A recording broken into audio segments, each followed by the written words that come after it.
बहनों और भाइयों, हम सबको इस बारे में देखना होगा। पिछले 10 वर्षों में हमने एक भारत का दर्शन किया है। एक नया भारत है, जिस नए भारत में हर नागरिक को सुरक्षा भी है और राष्ट्र को समृद्धि की नए सोपान तक पहुंचाने का संकल्प भी है। जिस नए भारत में युवाओं की आजीविका की व्यवस्था भी है, तो भारत की आस्था का सम्मान भी है।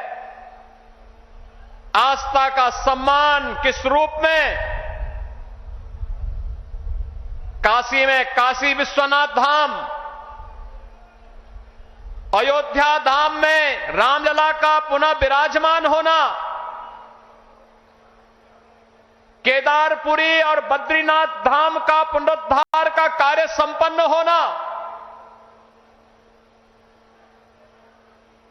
महाकाल में महालोक की स्थापना होना, ये वह नए भारत की तस्वीर है, जिस नए भारत में हर युवा की आजीविका की गारंटी भी है और आपकी आस्था की भी गारंटी है। यही मोदी की गारंटी है। भाइयों बहनों, ये आस्था का सम्मान जिन लोगों ने आस्था के साथ लगातार खिलवाड़ किया, वे न आजीविका ही दे पाए और न भारत की आस्था को ही सम्मान दे पाए। आज तो भारत की विरासत भी सम्मानित होती है वैश्विक मंच पर। जब योग को वैश्विक मान्यता मिलती है और 21 जून की तिथि को दुनिया के लगभग 200 देश एक साथ जब भारत के अंदर किसी एक स्थान पर प्रधानमंत्री मोदी जी के नेतृत्व में करोड़ों भारतीय योग की इस विधा के साथ जुड़ते हैं, तो दुनिया के 200 से अधिक देश भी भारत की ऋषि परंपरा के इस प्रसाद के साथ जुड़ते हैं।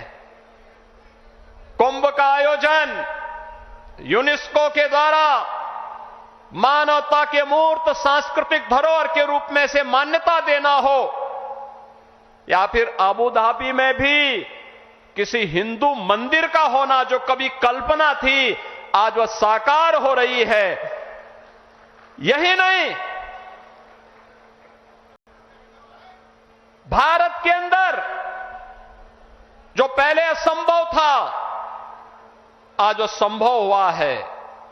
जो पहले नामुमकिन था आज मुमकिन हुआ है, और वह इसलिए हुआ है क्योंकि आपके पास एक यशस्वी नेतृत्व है जो भारत को समझता भी है, भारत को यशस्वी नेतृत्व भी देने की क्षमता रखता है, और वह यशस्वी नेतृत्व वैश्विक मंच पर भी पूरी मजबूती के साथ भारत के गौरव और भारत के सम्मान को बढ़ाता है। और ये हम सब इस बात के लिए गौरवान्वित महसूस करते हैं जब प्रधानमंत्री मोदी जी का सम्मान दुनिया के मंच पर होता है। पूरी दुनिया उन्हें आशा भरी निगाहों से देख रही है। जिसके लिए भारत भारत कहलाता था, आज आजादी के बाद पहली बार 140 करोड़ की आबादी का भारत इस चीज को महसूस कर रहा है। आज सीमाएं सुरक्षित हुई हैं, तो भारत के अंदर भी हर तबके का व्यक्ति अपने आप को सुरक्षित महसूस करता है। यह संबल क्षेत्र हम सब जानते हैं, यहां पर खेती किसानी के साथ ही इस पूरे क्षेत्र के विकास को लेकर के यहां की कारीगरी और हस्तशिल्प को भी प्रधानमंत्री मोदी जी ने आगे बढ़ाने का काम किया। पीएम विश्वकर्मा योजना के माध्यम से जो पहले यहां पर तकनीक नहीं थी, आज कॉमन फैसिलिटेशन सेंटर बना करके संभल जनपद के अंदर भी बटन बनाने की परंपरागत व्यवस्था को नई तकनीक के साथ जोड़ करके वन डिस्ट्रिक्ट वन प्रोडक्ट और पीएम विश्वकर्मा के माध्यम से आज वह भी वैश्विक मंच पर चीन को प्रतिस्पर्धा दे रहा है। मुरादाबाद का ब्रास का आइटम हो या अमरोहा का ढोलक, यह एक नई पहचान के साथ आगे बढ़ रहा है। ये चीजें पहले भी थीं, लेकिन जिस निराशा और हताशा में थी, आज इस नए भारत में एक गरीब को मकान भी मिल रहा है, तो इंफ्रास्ट्रक्चर के बड़े बड़े कार्य भी हो रहे हैं। संभल जनपद में गंगा एक्सप्रेसवे पूरी मजबूती के साथ बन रहा है और यहां पर औद्योगिक क्लस्टर भी विकसित होने जा रहा है।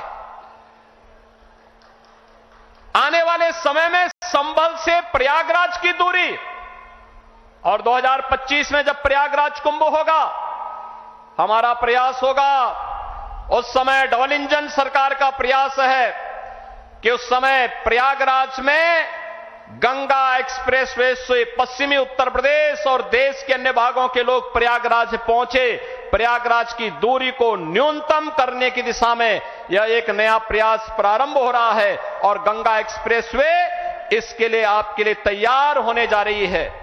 ये जो कुछ भी हो पा रहा है, चाहे वह अच्छा इंफ्रास्ट्रक्चर का हो, चाहे वह मुरादाबाद का बहुत शीघ्र प्रारंभ होने वाला एयरपोर्ट का हो, चाहे वह हस्तशिल्पी और कारीगरों के सम्मान का हो, चाहे वह नौजवानों के रोजगार का हो, और चाहे किसानों के आमदनी को कई गुना बढ़ा करके उनके जीवन में परिवर्तन करने का हो, ये सभी कार्य ये नए भारत की एक नई पहचान बन रहे हैं। और ये संभव हुआ है आदरणीय प्रधानमंत्री जी के यशस्वी नेतृत्व के कारण।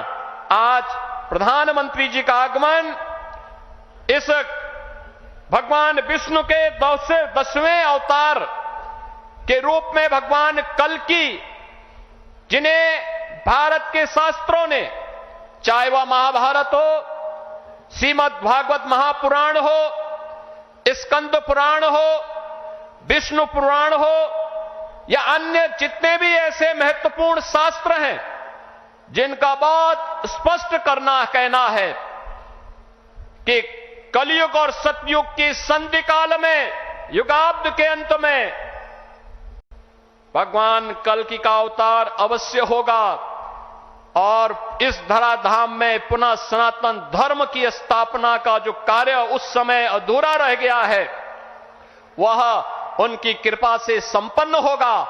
तो ये मान करके चलिए कि अयोध्या धाम में रामलला के विराजमान होने के बाद प्रधानमंत्री जी ने जो शुरुआत की है, यह वहां से उसकी शुरुआत है और यह होकर के रहेगा।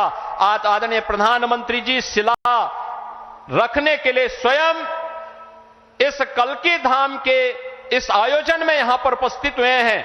मैं आप सभी श्रद्धालुजनों से, प्रदेशवासियों की ओर से आदरणीय प्रधानमंत्री जी का संभल जनपद की इस धरती पर हृदय से स्वागत करता हूं, अभिनंदन करता हूं। धन्यवाद। जय जय श्री राम।